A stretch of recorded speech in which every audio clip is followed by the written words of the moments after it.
오후 예배해 주시는 하나님 말씀은 신약성경 고린도전서 16장 15절부터 18절까지의 말씀입니다.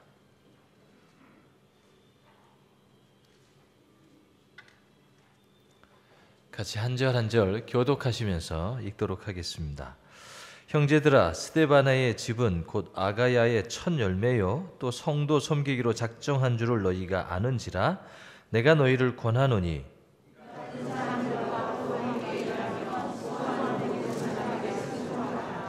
내가 스데바나와 브드나도와 아가이고가 온 것을 기뻐하노니 그들이 너희의 부족한 것을 채웠음이라.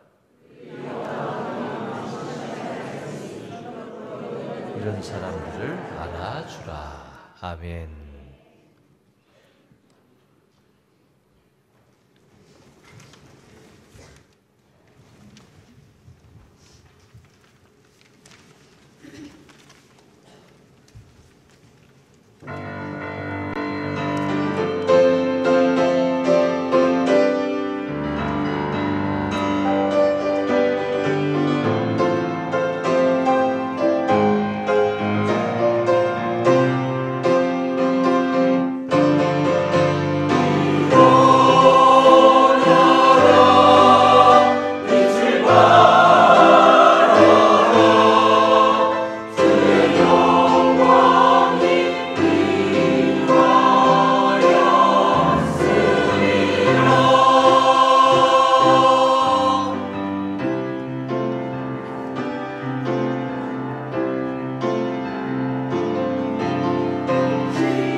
고맙습니다.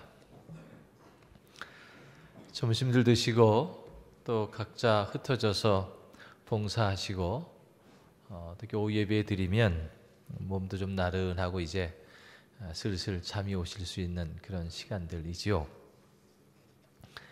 이런 사람이라는 제목으로 하나님의 말씀을 나누도록 하겠습니다. 짧게 나눌 테니까 졸음 잘 쫓으시고 함께 집중해서 말씀을 따라갔으면 좋겠습니다. 저희들이 사는 이 세상은 참 다양한 그런 모습들이 많이 나타나고 있는 세상이지요.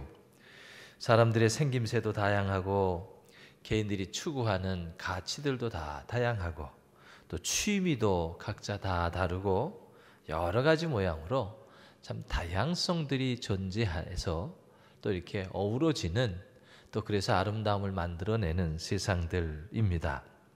이제는 저희 나라도 단일 민족이 아니고 동남아시아나 주변국에서 많은 외국인들이 이제 들어와 함께 살면서 다문화 가정도 이루고 그 다음에 다문화 가정을 통해서 자녀들도 또 이렇게 태어나고 해서 우리나라도 이제는 인종적인 그런 다양성이 포함되는 그런 국가에 접어들었습니다.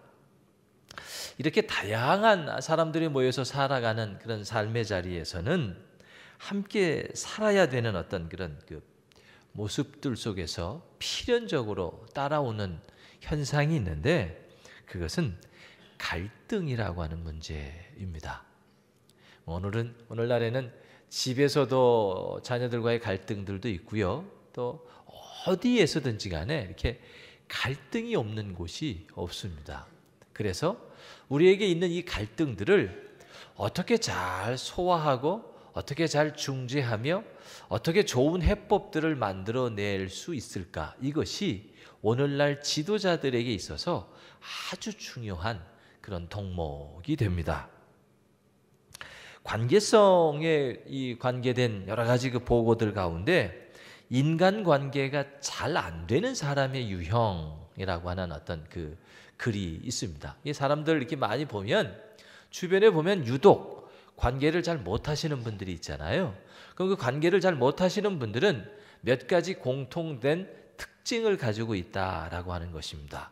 제가 말씀을 드릴 때에 주변에 혹 내가 관계를 잘 못하는 유형이다 싶으면 내가 몇 가지나 포함되어 있는지 한번 생각해 봤으면 좋겠습니다.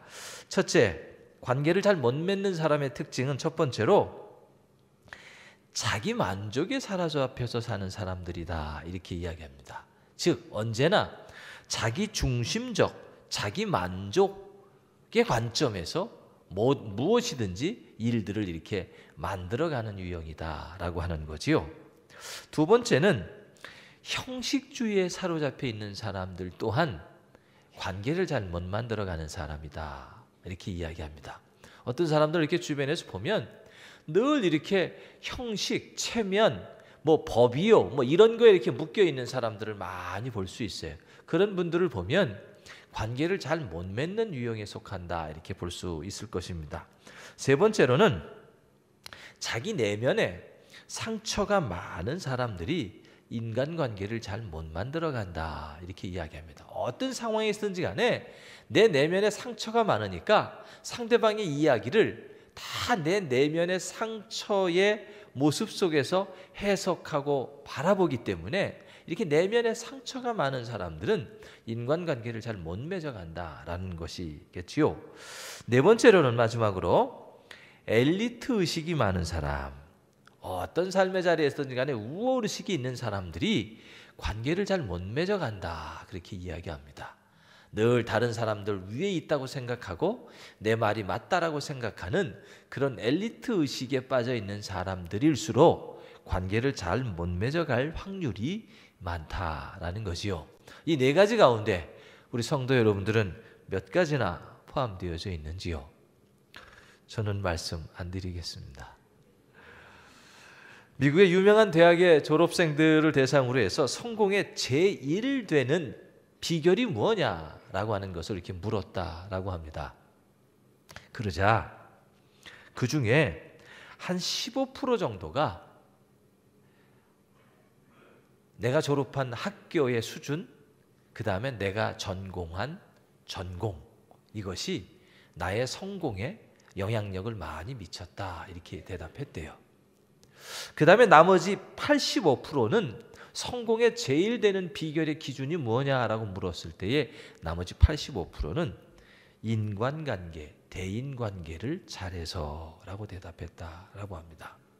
그만큼 소통의 부재에 살고 있는 오늘의 이 세상의 삶의 자리에서는 이 대인관계라고 하는 것이 참 중요한 그런 원인이 되는 그런 시대에 우리가 살고 있습니다. 더더욱 오늘에는 이 갈등이 없는 곳이 없잖아요. 나라도 정치도 경제도 모든 곳에서 갈등이 없는 곳이 없습니다. 교회도 마찬가지죠. 작고 큰 교회 안에서의 갈등이 없는 교회들이 없어요. 이 큰일입니다. 정말 갈등이 없는 교회들을 찾아보기가 어려워요. 국가 대 국가의 관계에서도 오늘날에는 점점 갈등이 심화되고 있죠. 저 미국이라는 나라가 주도하는 어떤 그런 힘의 논리에 의해서 세계를 지배하려고 하는 그런 모습 속에서 작고 힘없는 나라들이 옛날 같으면 그냥 다 받았는데 이제는 자기들의 주권을 생각해서 이제는 갈등을 많이 이렇게 일으키고 있다라고 하는 것이지요. 이런 구조 속에서 오늘 본문은 아주 마음을 시원하게 해주는, 바울의 마음을 시원하게 해주는 그런 내용으로 설명하고 있습니다. 본문 18절입니다. 그들이 나와 너희 마음을 시원하게 하였으니 그러므로 너희는 이런 사람들을 알아주라, 이렇게 기록되어 있습니다. 바울의 마음을 시원하게 해주었다라는 거예요. 여기서 바울의 마음을 시원하게 해준 사람을 3명으로 이야기해주고 있는데 그게 누구냐 하면 15절에 보면 스데바나라는 사람입니다. 이 스데바나, 그 다음에 부드나도, 아가이고, 이 3사람이 바울의 마음을 시원하게 해줬다라고 했는데, 자, 그렇다면 어떻게 하면 우리가 시원한 사람, 또 상대의 마음을 편안하게 해줄 수 있는 그런 사람이 될 수 있을까입니다.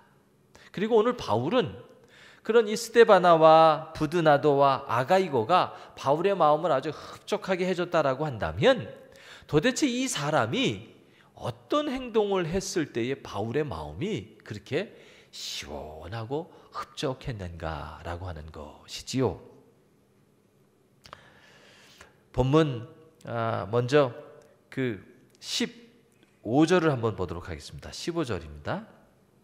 형제들아, 스데바나의 집은 곧 아가야의 천 열매요, 이렇게 기록되어 있습니다. 바울이 이 스데바나를 보고 마음이 시원했다라고 이야기할 때에 왜 바울의 마음이 시원했는가라고 한다면 그것은 아가야 지방에 바울에게 있어서 스데바나가 첫 열매가 되어 주었다라는 것입니다. 바울은 주석에 보면 이 고린도 지역에 와서 사도행전 18장에 보면 고린도 지역에 와가지고 복음을 증거하기 전에 사도행전 17장에 보면 아덴이라고 하는 곳, 아테네라고 하는 곳에서 복음을 증거했습니다.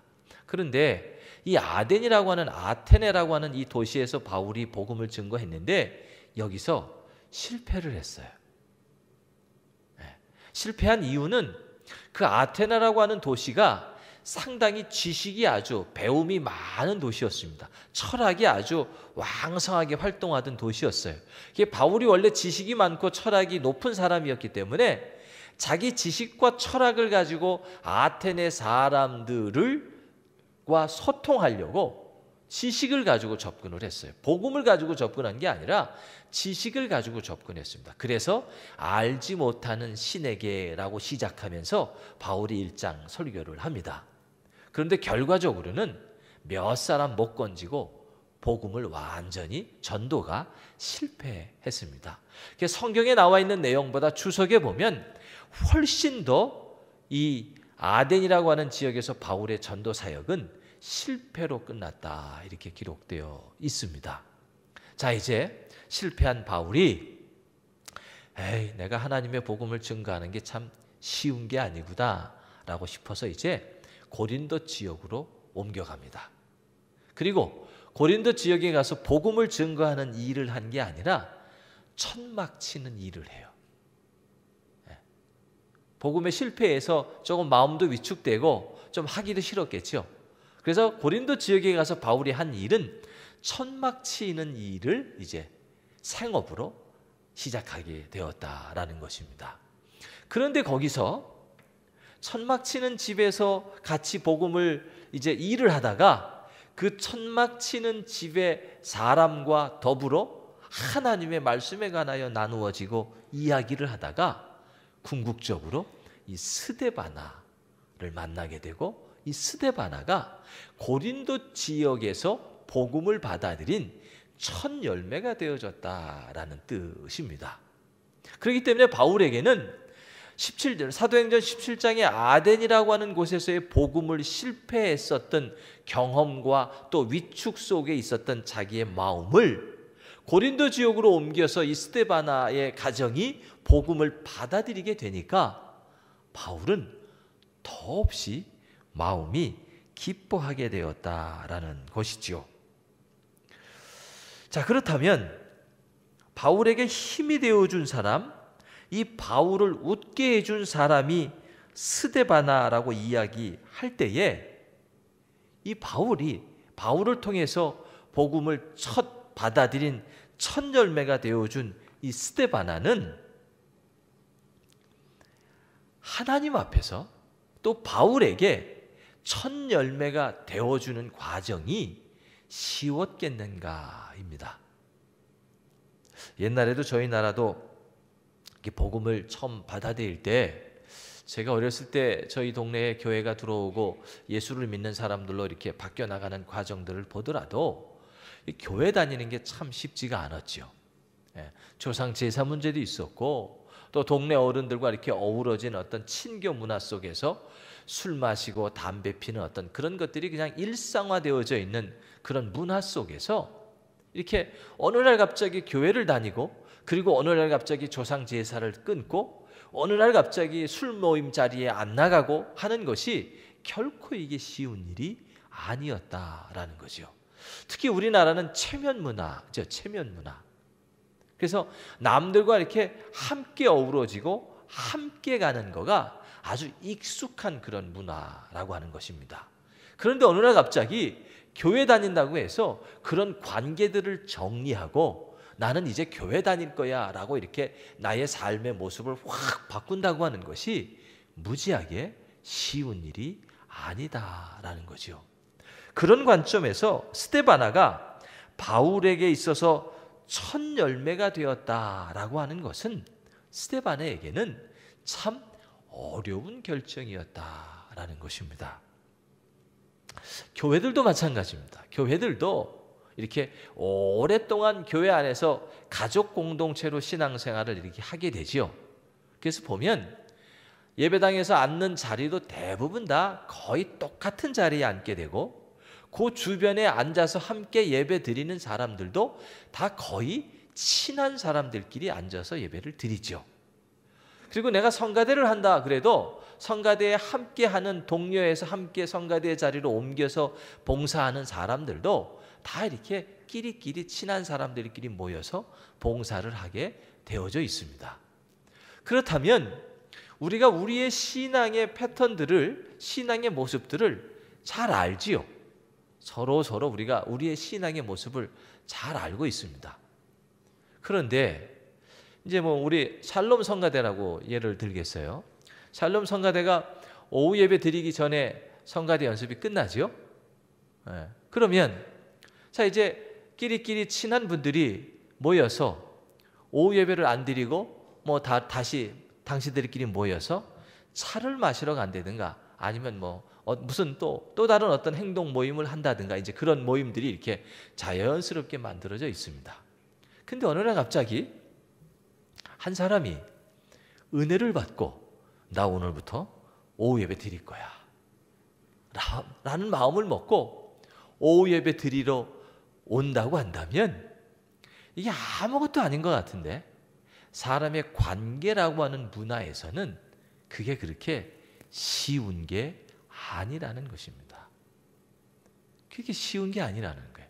예배 드리는데 뭐가 어려워? 그렇게 이야기할 수 있지만, 사람이 관계라는 게 이렇게 만들어져 있으면 그 관계에서 내가 돌출적인 행동을 한다고 하는 것은 한국 사회 구조에서는 참 어렵습니다. 마찬가지로 이 이교도 문화권에 있는 고린도 지역의 스데바나라고 하는 이 사람이 바울의 제자가 되고 바울의 첫 열매가 되어진다라고 하는 것은 스데바나 자신이 견뎌야 될 어떤 위험과 어려움과 어떤 손해라고 하는 것은 불보듯 뻔하다라고 하는 것이죠. 그럼에도 불구하고 스데바나는 바울의 첫 열매가 되어 주었다라는 것입니다. 자, 여러분들에게 도전을 드립니다. 올 한 해 교회가 이 모양 저 모양으로 여러 가지 교회 목회 프로그램들을 만들고 봉사자들을 찾고 이 모양 저 모양으로 교회가 좀 더 움직일 때에 여러분들이 그곳에 가서 첫 열매들이 되시길 축복합니다. 저도 여기까지 오면서 여러분보다 훨씬 인생을 덜 살았지만 교회, 거쳐간 교회들의 목사님들, 또 거쳐간 교회의 장로님들, 거쳐간 교우들의 성도님들의 사랑을 통해서 여기까지 와 있습니다. 제 기억 속에 언제 부목사로 있었을 때 그 교회, 그 교인은 진짜 끔찍하다라고 생각되어지는 교우들이 한 분도 없습니다. 그저 돌아 생각해보면 다 감사요, 다 은혜요, 부족한 종을 잘 섬겨주셨다라고 하는 것 뿐이지요. 마찬가지로 우리의 옆에 있는 이웃 한 분 한 분들이 우리들의 자랑거리에 첫 열매가 되시기를 축복합니다. 두 번째로 바울을 시원하게 했던 사람들의 행동을 보며 두 번째 우리가 생각해 볼 수 있는 내용은 스데바나가 고린도 교회의 바울에게 첫 열매가 되었을 뿐만 아니라 이 스데바나는 성도를 섬기기로 작정했다, 그렇게 말하고 있습니다. 15절입니다. 15절 다 같이 한번 읽겠습니다. 시작.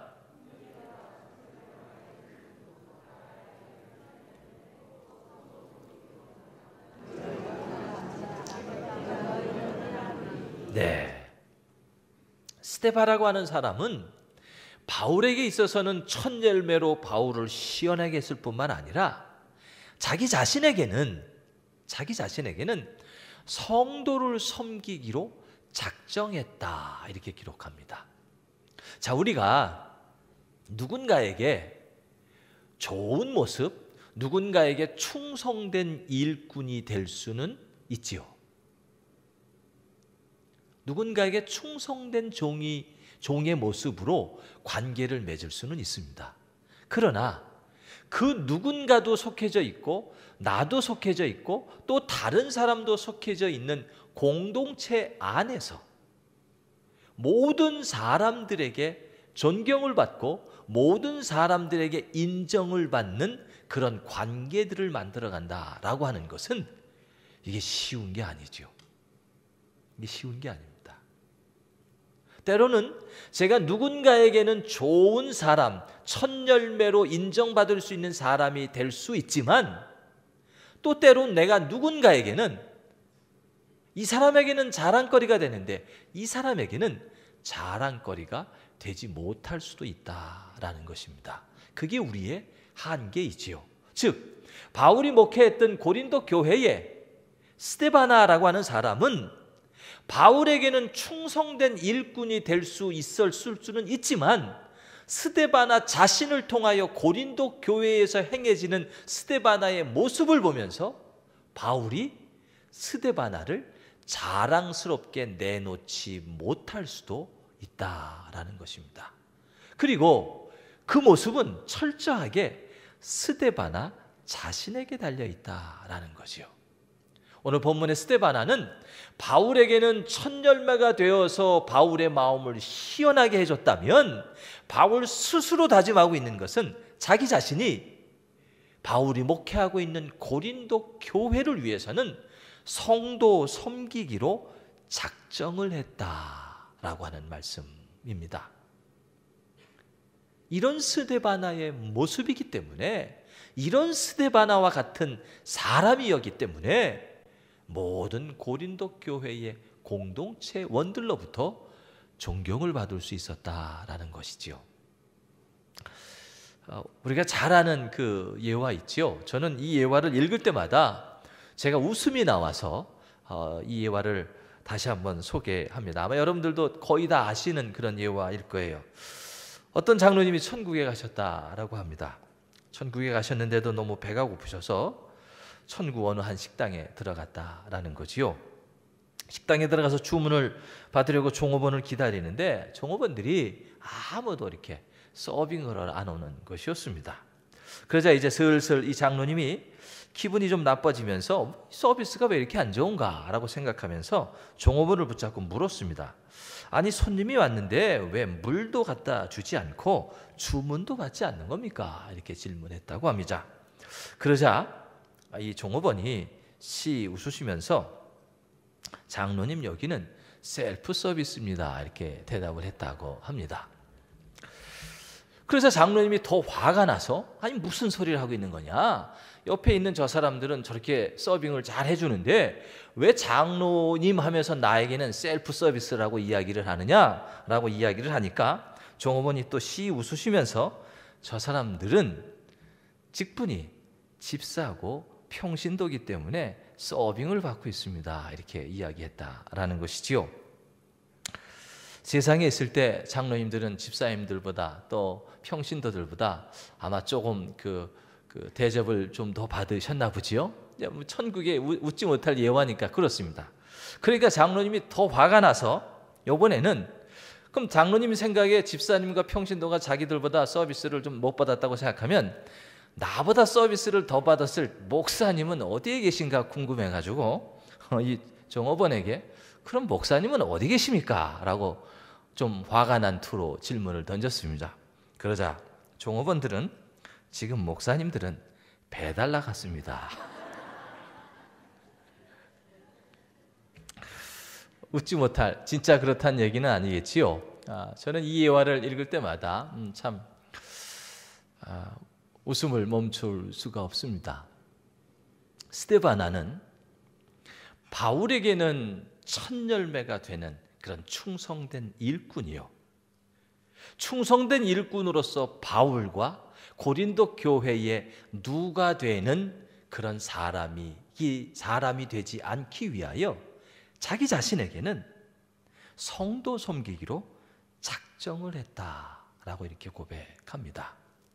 우리가 사는 세상은 첫 열매는 다 기득권이 있습니다. 이 세상은 첫 열매로 무언가를 내가 획득을 하면 이 첫 열매로 얻은 그 결과물에 대하여 기득권이 있습니다. 그래서 특허라고 하는 것도 필요하고요, 남이 가지 않은 개척의 길을 걸어감으로 말미암아 어떤 것을 선점하게 되면 그 선점한 것으로 말미암아 나에게 얻어낼 수 있는 이익이 많이 뒤따라온다라는 거지요. 스데바나가 아가야의 첫 열매가 되었다면 스데바나 역시 아가야뿐만 아니라 고린도 교회에서 엄청나게 많은 이익을 동반되는 누릴 수 있는 기득권을 스데바나가 누릴 수 있었다라는 것이죠. 그런데 그 스데바나는 자기가 얻고 누릴 수 있는, 당연한 권리로 누릴 수 있는 그 기득권들을 다 내려놓고 섬기기로 작정했다라는 것입니다. 이런 모습들이 저와 여러분들의 모습이기를 축복합니다. 스데바나가, 어떤 사람들은 물질이 있고 어떤 사람들은 스데바나가 시간이 많이 있어서 섬기기로 작정했다라고 이야기할 수도 있을 것입니다. 그러나 우리가 살아가는 삶의 자리에서 시간이든 물질이든 여건은 우리 모두에게 다 똑같이 동일하게 놓여져 있습니다. 단 내가 가지고 있는 시간, 내가 가지고 있는 물질, 내가 가지고 있는 여건이 내 스스로 어느 정도 만족하며 내 스스로 다른 이들과 함께 나누기에 충분한가라고 하는 내 마음의 분량의 문제에 달려있다라고 하는 것이지요. 오늘 스데바나가 성도를 섬기기로 작정했다라는 이 말씀은 스스로를 준비시켰다라는 말입니다. 스데바나가 성도를 섬기기로 스스로 자기 마음을 준비했다라는 뜻입니다. 스스로 마음을 다잡아 준비를 해서 이제 내가 성도를 섬기는 일을 직접 내가 행했다라는 뜻입니다. 자, 그렇다면 스데바나가 자기의 마음을 작정해서 준비해서 성도를 섬기기로 했다면 구체적으로 성도를 어떻게 섬겼는가입니다. 본문 17절입니다. 부족한 것을 채웠다. 내가 스데바나와 부드나도와 아가이고가 온 것을 기뻐하노니 그들이 너희의 부족한 것을 채웠음이라. 성도 섬기기로 작정한 스데바나가 구체적으로 보여준 첫 번째 행동은 부족한 것을 채웠다라는 것입니다. 이 부족한 것을 채워주는 행위는 티가 잘 안 나지요. 왜 그러냐면 상대방이 지금 부족한 모습이기 때문에 그것을 채워주는 행위는 티가 잘 안 납니다. 이게 좀 티가 좀 나야지 내가 누군가를 도와주는 게 의미가 있고 보람이 있는데 부족한 사람을 도와준다라고 하는 것은 잘 티가 나지 않습니다. 그렇기 때문에 우리에게는 수고가 따르게 되어져 있습니다. 부족한 사람들을 채워주고 도와준다라고 이해할 때에 오늘 본문 16절에 보면 수고라는 단어가 나옵니다. 이같이 사람들과 또 함께 일하며 수고하는 모든 사람들에게 순종하라. 여기 수고라는 단어가 나옵니다. 이 수고라고 하는 단어는 의지와 능력이 고갈될 때까지의 상태다. 이렇게 설명합니다. 내가 누군가를 위해서 수고를 한다라고 하는 것은 내 의지와 능력이 고갈될 때까지의 노력을 하는 것을 수고라고 한다라는 것입니다. 적당히 내가 가지고 있는 것 아니면 내가 이제는 다 내 것을 위해서는 채웠고 나머지 것 그걸 가지고 누군가를 도와주거나 누군가에게 무엇을 베풀 때에는 그거는 수고라고 하지 않는다는 거지요. 여기서 말하는 수고는 내 의지와 능력이 고갈될 때까지를 수고라고 한다라고 하는 것이지요. 희생 없는 수고, 마음이 따라가지 않는 채움은 진정한 수고라고 이야기는 할 수 없다라는 뜻이기도 합니다. 세 번째로는 바울은 이런 스데바나가 성도를 섬기기로 작정하고 또 수고를 아끼지 않으며 자기가 손해가 나면서도 남들의 부족함을 채워주는 그런 일들을 감당하고 있는 그 스데바나와 같은 사람들을 오늘 사도 바울은 알아주라 이렇게 이야기합니다. 알아주라. 좀 전에 읽었던 말씀이지요. 그들의 수고를 알아주라. 교회 안에서 보면 겉으로는 수고하는 분들을 인정하는 것 같은데 뒤에 돌아서서는 인정하지 않는 경우들이 종종 보게 되지요. 복선으로 우리가 생각하지 말고 교회 공동체 안에서 나보다 앞서서 애쓰고 수고하는 분들이 있다면 그분들을 인정해주고 그분들을 격려해주고 그분들을 존중해 주었으면 좋겠습니다. 열심히 다잡고 뭔가 충성하려고 마음을 먹었는데 오래가지 못해서 충성하려고 먹었던 그 마음이 실족되는 그런 공동체는 되지 말아야 되겠다입니다. 종종 우리 안에서 복선을 깔고 어떤 사람의 행위들을 바라보는 경우들이 있지요. 세상은 정치판이기 때문에 그런 생각들을 가지고 판단하고 이해하고 생각할 수 있다 치더라도 교회 공동체만큼은 그렇게 보지 말아야 될 줄로 믿습니다. 또 그렇게 복선을 깔고 선의 모양으로 포장해서 일을 하는 그런 사람들 또한 없어야 될 줄로 믿습니다. 그죠? 하나님의 일이기에 사람과의 관계에서 나의 수고로움이 앞서서 첫 열매가 되기 위하여 성도 섬기기로 작정하는 마음으로 우리의 마음들이 움직일 때에 그 모습을 바라보며 그저 인정해주고 격려해주고 감사를 표하는 그런 공동체가 우리의 공동체가 되었으면 좋겠습니다. 이제 결론을 내리려고 합니다. 아동작가 정채봉이라는 선생님이 있습니다. 이분이 쓴 그 만남이라는 시, 아마 우리 교우들도 많은 분들이 한 번 정도는 들었을 법한 그런 시입니다. 가장 잘못된 만남은 생선과 같은 만남이다. 만날수록 비린내가 묻어나니까. 가장 조심해야 할 만남은 꽃송이 같은 만남이다. 피어 있을 때에만 환호하고 좋아하니까. 그러나 시들면 버리니까. 가장 비참한 만남은 건전지와 같은 만남이다.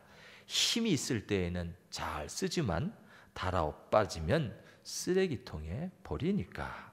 가장 시간이 아까운 만남은 지우개 같은 만남이다. 금방의 만남이 순식간에 지워져 버리니까. 가장 아름다운 만남은 손수건 같은 만남이다. 힘이 들 때는 땀을 닦아주고 슬플 때는 눈물을 닦아주니까. 올 한 해 우리 교회 성도들 간 이런 손수건과 같은 그런 만남의 추억을 쌓을 수 있기를 소원합니다. 그러기 위해서 우리 자신이 먼저 스데바나, 부두나도, 아가이고 같은 이런 사람들이 되어 주었으면 좋겠습니다. 우리 양문교회 공동체가 우리 공동체 내에서 우리들 앞서 수고하는 모든 이들을 먼저 인정해주고 세워주고 격려해주는 데에 앞장설 때에 우리 교회는 든든히 세워져 갈 것입니다. 기도하시겠습니다.